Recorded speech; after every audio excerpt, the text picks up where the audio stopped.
Outro sintoma citado aqui por esta equipe é a pessoa que fala aceleradamente. Acredito que vocês irão vão identificar pessoas com esses sintomas. A pessoa é uma metralhadora para falar. Eu, particularmente, quando me deparo com uma pessoa dessa natureza, que eu vou conversar, eu entro dentro de mim, me centro e fico observando. A pessoa chega e fala, você entendeu, Fran? Eu falo, entendi. Às vezes eu não entendi bulufas, mas eu não posso pedir para a pessoa repetir 1, 2, 3, 4 vezes. Ele atropela as palavras e é uma pena. Mas isto não é raro. Não é raro. Isso é comum.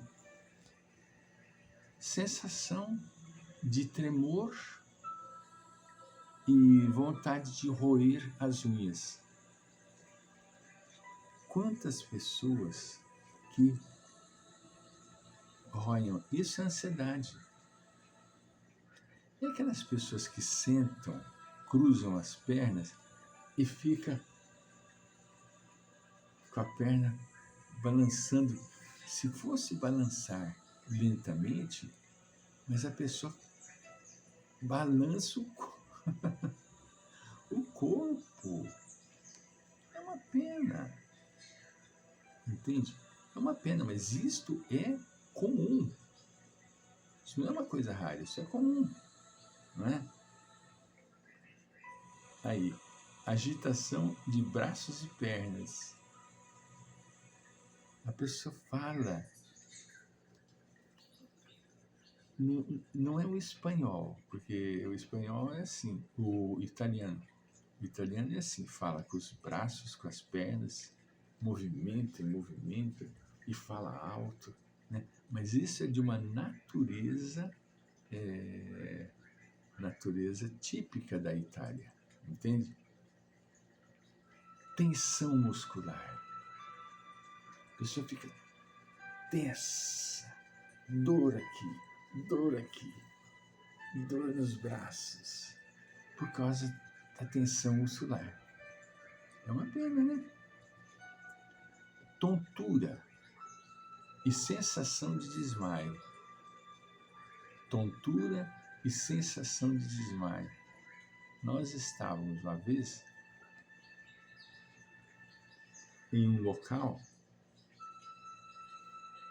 com pessoas, uma delas teve uma sensação de tontura e gritou, vou desmaiar, chame o SAMU. E o SAMU a pessoa chamou o SAMU, preocupada, chama o SAMU, chama. Mas não, absolutamente, o SAMU veio, colocou um remedinho debaixo da língua dela, um vasodilatador, um relaxante muscular, né? E foi embora sem problema nenhum. Vou desmaiar. Enjoo e vômitos. A pessoa vai ter uma notícia e ela fica tão ansiada que dá enjoo e a pessoa vomita.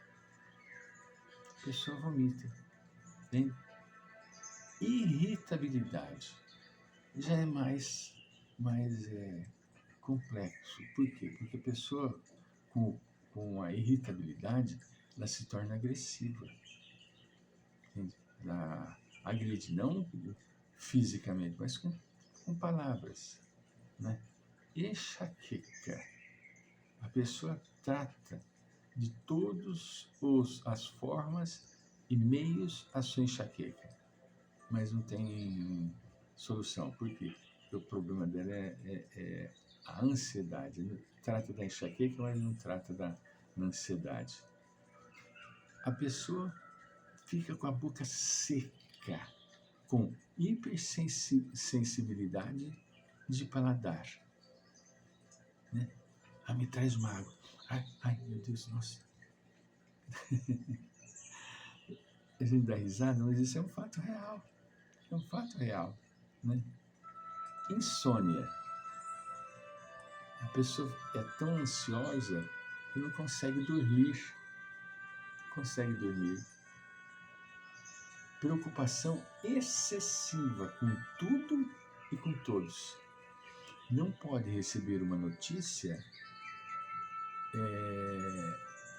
de preocupação que acaba o dia da pessoa. Acaba o dia da pessoa, né?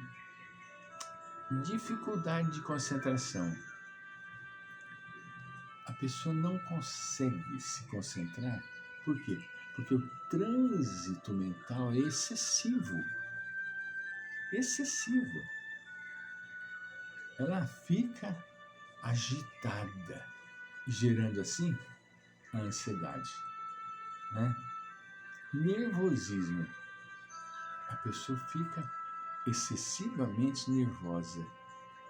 Por isso que necessidade de ter compaixão e misericórdia, porque a pessoa, no processo de irritabilidade, pode agredir. Né? Medo constante. Medo de tudo e de todas as coisas. Até de insetos e coisinhas bobas. Né?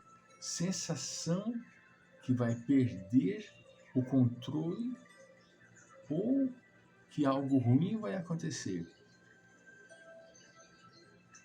Vai acontecer alguma coisa. Na realidade, não acontece absolutamente nada. É só aquele momento convulsivo em que a pessoa traz dentro de si. Né? Desequilíbrio de pensamentos. Pensa tudo aquilo que não é bom. Se fosse um desequilíbrio de pensamento para o lado positivo, louvado. Mas é para o lado negativo. Pior, né? Começa a ter adormecimentos. Adormece o braço. Ai, meu Deus do céu, vou ter vai me dar um derrame, coisa. Adormece pernas, adormece braços, né? Começa a suar frio. É muito triste, mas isso é comum. A pessoa sua um suor frio, né? Sensação de ser um observador externo da própria vida, entende? Completamente neurótico, né? Completamente neurótico. Sentir-se desconectado de seus ambientes. Fica jogado no ar, né? É importante, o psicólogo diz, entender que ansiedade não é algo tão ruim. Ou seja, uma pessoa pode se sentir ansiosa quando acha que existe risco ou ameaça. No entanto, o problema é quando você perde o controle e a duração desse sentimento, bem como não ter o controle daquilo que é real. Isso aí já é uma patologia complexa, entende? Precisa de recurso medicamentoso para fazer a pessoa entrar no eixo de equilíbrio. Existe uma série de medicamentos que nós não vamos citar aqui, para não desenvolver a curiosidade, mas para o tratamento da ansiedade, é necessário que, antes de mais nada, o paciente procure um clínico para o clínico fazer a anamnese do seu problema. Fazer o levantamento do que é que está acontecendo. Fazer um exame de sangue para analisar o químico orgânico porque existe distúrbios de natureza psíquica que altera o quimismo. Quando a pessoa está desestabilizada quimicamente, a pessoa desenvolve uma série de patologias psíquicas, uma série de patologias nervosas. Por isso que precisa do quê? De um terapeuta, de um clínico, para que ele oriente. Ah, mas será que é necessário? Nem tem dúvida. Quem que vai prescrever? Vai ser o médico. Quem que vai solicitar os exames? O clínico. Para poder fechar um diagnóstico. A ansiedade, o transtorno de ansiedade é tão complexo que a pessoa entra em muitos casos, ela entra em parafuso, se não tiver o acompanhamento clínico. Por isso que aqui nós estamos falamos dos sintomas, mas isso não quer dizer que se nós identificarmos, desculpe, algum dos sintomas, nós vamos nos autoprescrevermos. Em hipótese alguma. É o clínico que vai dizer se você está passando por isso ou não está passando por isso. Voltamos.